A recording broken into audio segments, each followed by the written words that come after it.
Thank you, Mr. President. Senate Bill 221 is to change the experience requirements and reduce the number of members of the Public Employees Insurance Agency Finance Board. The bill reduces the number of members appointed by the governor from 10 to 8. Commencing on July the 1st of 2017, the board consists of a secretary of the Department of Administration and 8 members with staggering terms to be determined by the governor. Any member of the board in office on July the 1st of 2017 may continue to serve until his or her successor has been appointed and qualified. 1 member shall represent the interest of education employees. 1 member shall represent the interest of public employees. 1 member shall represent the interest of retired employees. 1 member shall represent the interest of the a participating political subdivision. The bill sets out the requirements for each of these members. 4 members are selected from the public at large, meeting the following: 1 having knowledge or expertise relating to financing, development, and management of employee benefit programs. 1 member having at least 3 years' experience in the insurance benefits business.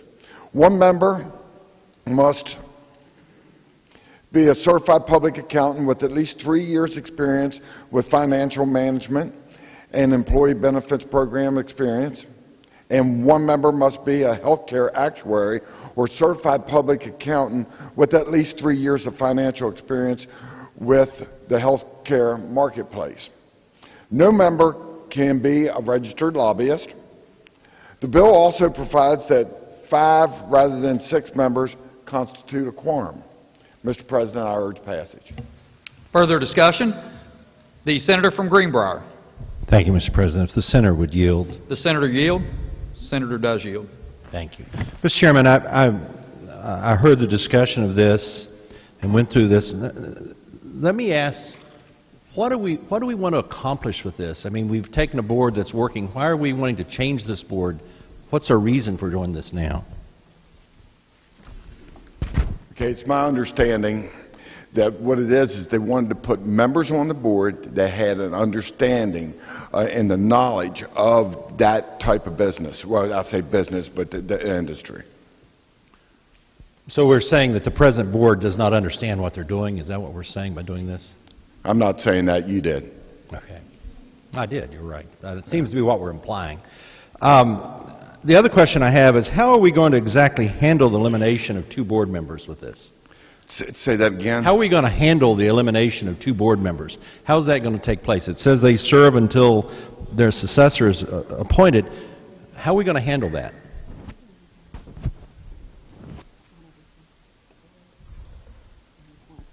It's my understanding that they don't have all the members on the board right now, and it's structured into this piece of legislation that how to handle the transition from one to the other.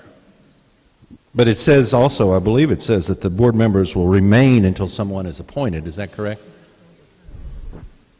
They're staggered terms. Okay. So do we immediately change this board? Is this immediately done? When this passes and goes into effect, is that when it's changed? It's effective July 1st on 2017. So that's when we start changing the board. Correct. And we change the membership of the board. Now, it specifically says that, well, I'm not going to go through all that. We've talked about it before. We did this last year also. It says that the bill prohibits any person on the board being a registered lobbyist. But there can be at-large members, so the governor can't appoint anybody that's registered to lobby. Is that what it's saying? Correct. May I ask why? They're part of the public. May I ask why? It's a matter of not having somebody on the board that comes in with an agenda. I'm sorry, I didn't hear that. I said it's a matter of or not having somebody on the board with an agenda.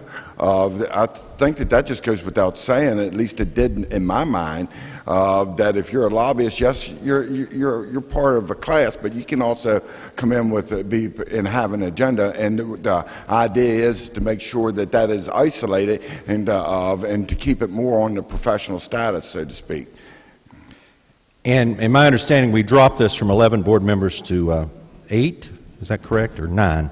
9? Well, it's 8 board members, but then there's one additional, so it makes it 9, because there was some conversation about that in committee of, at one point in time, the wording in the bill. That's one of the reasons why it was laid over, is because of the fact that whether there was 8 or 9 and have it, but there's an odd number on the board. It's actually 8, and then one of the Department Administration. I wanted to get the wording right. That's why I leaned over for that. And I think the number drop is probably good. Okay, thank you. Thank you, Mr. Chair. You're very welcome. Mr. President, I'd like to speak to the bill.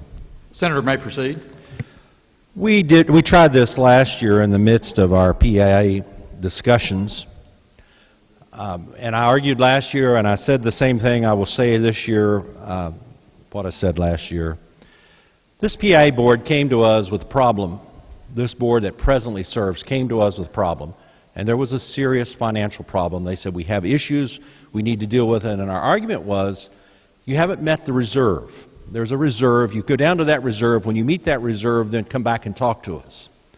They came back to talk to us when they met that reserve. I think it was like $11 million. I can't remember that, all of that now. They met that reserve. They were in trouble. They came back, and our response, why didn't you do something sooner? We just get rid of the board. To me, that's wrong. That's not how we deal with the problem. We need to deal with the problem. There are some issues in which we need to deal. The question was asked PEIA board in committee.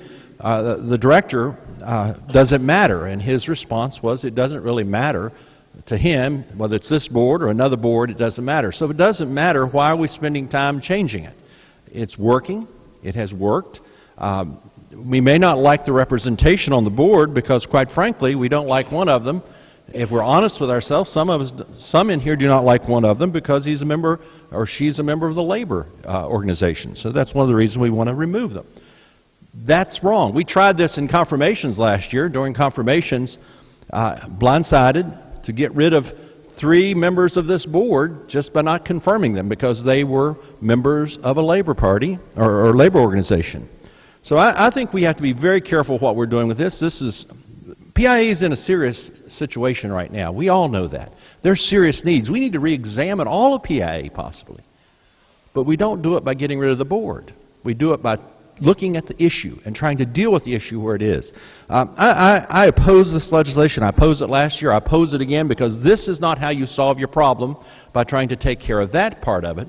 You solve your problem by trying to deal with the issues of the PEIA.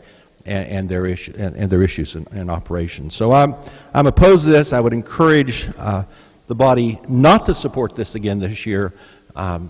Let's think about this. It's not well written in the sense it's a little bit confusing in what we're doing also. So a little arbitrary in what we do. So I would encourage you to vote no on this piece of legislation.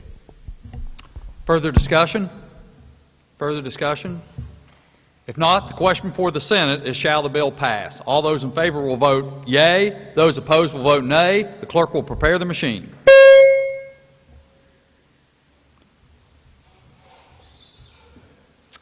Has every member voted?